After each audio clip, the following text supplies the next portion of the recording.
Herkese merhaba arkadaşlar. Hepiniz hoş geldiniz. Bugünkü dersimizde artık düzeltme araçlarımıza giriş yapıyoruz. Düzeltme araçlarımızın ilk dersi olan Spot Healing Brush Tool yani nokta iyileştirme aracı diye geçer. Onu inceleyeceğiz. Araçlarımızın şu kısmında bulunuyor. Mouse'umuzla sağ tuşuyla bir defa bastığımızda Spot Healing Brush Tool çıktı. Şimdi bu araç çoğunlukla fotoğraftan da anlarsınız sivilceleri falan iyileştirmek için kullanılır. Öncelikle şu üst kısmı biraz inceleyelim. En başta fırçamızın büyüklüğünü, küçüklüğünü ayarlayabileceğimiz ve sertliğini ayarlayabileceğimiz kısım var. Hemen yan tarafında mod kısmında birkaç tane mod var. Fakat bunların hepsini kullanmıyoruz. Yeri geldikçe kullanılabilir ama genellikle normal ve replace modları yeterli oluyor. Diğerlerini çok fazla zaten kullanmıyoruz. Hatta hiç kullanmıyoruz diyebilirim. Type kısmında 3 adet tip var. Content Aware, Create Texture ve Proximity Match diye. Bu da genellikle şöyle Content Aware kullanılıyor.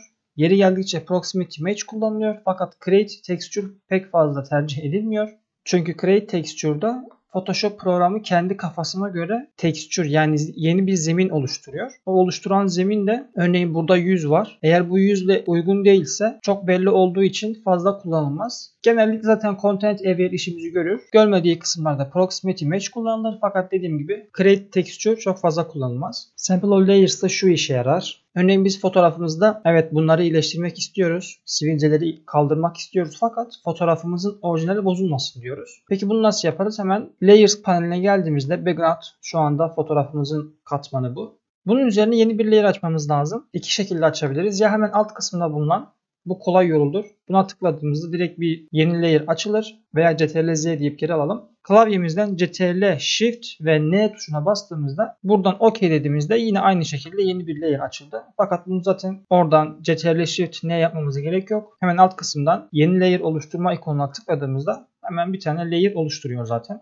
Şimdi Sample All Layers dediğimizde bu bütün katmanlarda çalış anlamına geliyor. Şimdi bu kapalı olduğunda ve biz fotoğrafımızın katmanında olmadığımızda örneğin şu anda yeni açtığımız katmandayız. Biz burada işlem yaptığımızda herhangi bir değişiklik olmuyor. Neden? Çünkü biz şu anda boş bir katmandayız. Yani fotoğrafımızda yapmak istediğimiz değişikliği buraya yansıtmıyor. Ama biz bunu Sample All Layers özelliğini aktif ettiğimizde şu anda görürsünüz ki rastgele yapalım.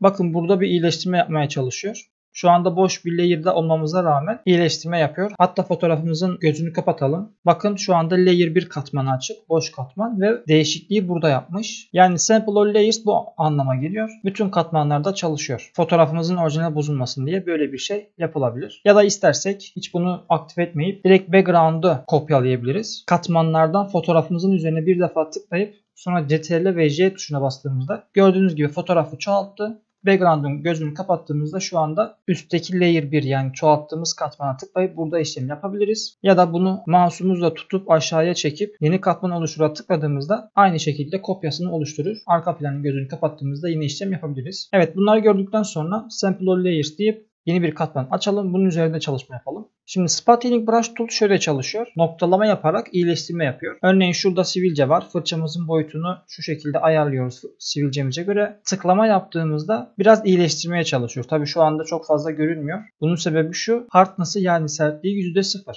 Ctrl+Z yapıp geri alalım yaptığımız işlemleri. Şimdi Hardness'ı öncelikle %100 yapıp şeyini görelim. Farkını görelim. Tıklama yaptığımızda şöyle görürsünüz ki etrafında iz bırakıyor.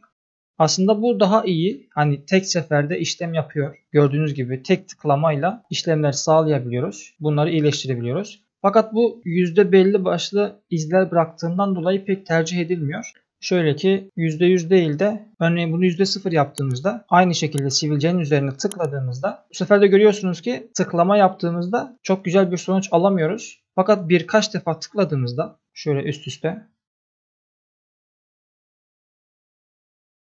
bakın düzeltme yaptı fakat etrafında izler bıraktı. Bunu da şöyle mouse'umuzla biraz gezdirerek şu şekilde geçirebiliriz. Fakat şu an beyaz beyaz kaldı. O da pek sıkıntı olmaz. Tekrardan şöyle üzerinden geçtiğimizde.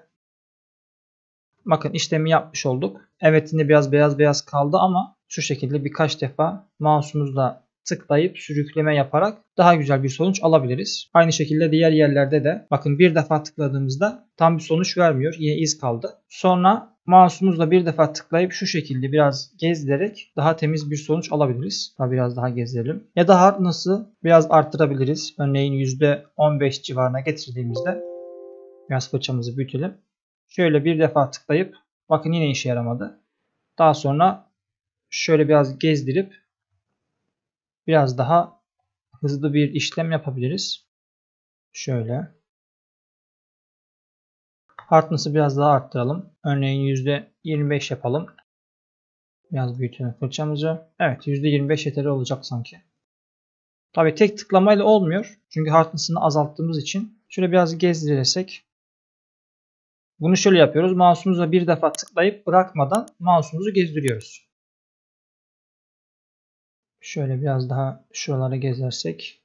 Evet, biraz iz kaldı tabii. Onlar da şöyle.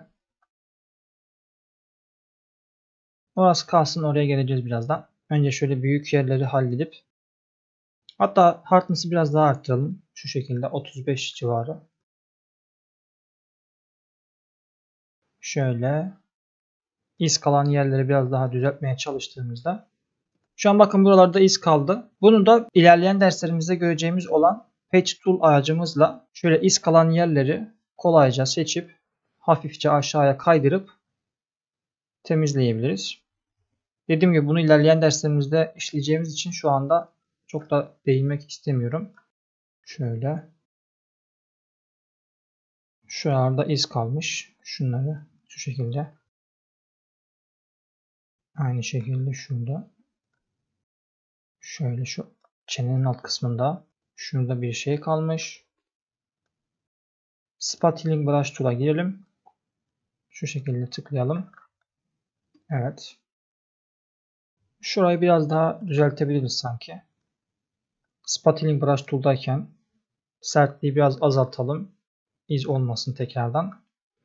Şöyle buralarda biraz gezdiğimizde işlem yaptığımız layer'ın, yani seçili layer 1'in gözünü kapattığımızda bakın sivilceler varken layer 1'i açtığımızda yaptığımız işlemler burada. Tekrardan bakalım. Şuralarda biraz izler var sanki.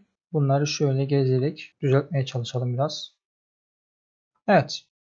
Şurası biraz beyaz kalmış sanki. Yani ne kadar yavaş, daha doğrusu ne kadar ince çalışırsak fotoğrafımızda o kadar güzel bir sonuç alabiliriz. Ama bakın şurada böyle bir beyazlık var. Hatta gözünü açıp kapattığımızda sivilcelerin olduğu kısım şurası. Burada bir beyazlıklar var. Yine dediğim gibi ilerleyen derslerimizde göreceğimiz olan Page Tool'a girip şu kısmı şöyle seçip böyle hafif kaydırdığımızda evet biraz daha iyi sonuçlar elde ediyoruz sanki. Şuradan şöyle. Yani nerede hata varsa onları düzeltebiliriz. Şurada sanki biraz bir şeyler kalmış gibi. Bunlar da aynı şekilde şöyle düzeltebiliriz. Evet. Layer 1'in gözünü açıp kapattığımızda şu anda görmüş olduğunuz gibi sivilceli, sivilcesiz halini görebiliriz. Peki Spot Healing Brush'a tekrardan gelelim. Burada bir de Proximity Match vardı. Bunu da kullanmış olalım. Yeri gelmişken bir kısa yol daha söylemek istiyorum. Klavyemizden F12 tuşuna bastığımızda fotoğrafımızın ilk halini getiriyor. En baştaki halini. Hatta bunu farkını görmek için fırçamızın sertliğini %100 yapalım. Şimdi Content Aware'deyken örneğin şuraya tıkladığımızda gördüğünüz gibi etrafı tabii biraz yuvarlak gibi oldu ama o hardness yani sertliği %100 olduğu için şu şekilde düzeltme yapıyor. Ctrl+Z ile geri alalım. Proximity Match'e tıkladığımızda yine aynı şekilde temizlik yapıyor. Artık bu fotoğrafımızda hangisi uygunsa her fotoğrafta her özellik aynı şekilde çalışmayabilir. Yeri geldiğinde Content Aware kullanılır. Zaman zaman da Proximity Match kullanılabilir. Fakat Create Texture kullanmıyoruz. Dediğim gibi örneğin tıkladığımızda aynı şekilde çalışıyor tabi. Tıklama yaparak çalışıyor. Fakat bakın bu sefer Photoshop kendi bir yüzey oluşturuyor. Oluşturduğu yüzey de yüzümüzle yani alakalı olmadığı için bakın burası çok farklı oldu yani. Şimdi yüzün şu zemini nerede? Şurası. Ya da burası nerede? Bu kırmızılık sivilceden kaynaklı ama şu kısma baktığınızda dümdüz bir yüzey var sanki. Buraya baktığınızda biraz daha böyle pütürlü gibi. Onun için Create Texture'ı fazla kullanmıyoruz. Hatta hiç kullanmıyoruz diyelim. Ctrl+Z ile bunları geri alalım. Evet arkadaşlar, Spot Healing Brush Tool aracımızla nasıl iyileştirme yapıldığını görmüş olduk. Bir sonraki dersimizde görüşmek üzere. Kendinize çok iyi bakın.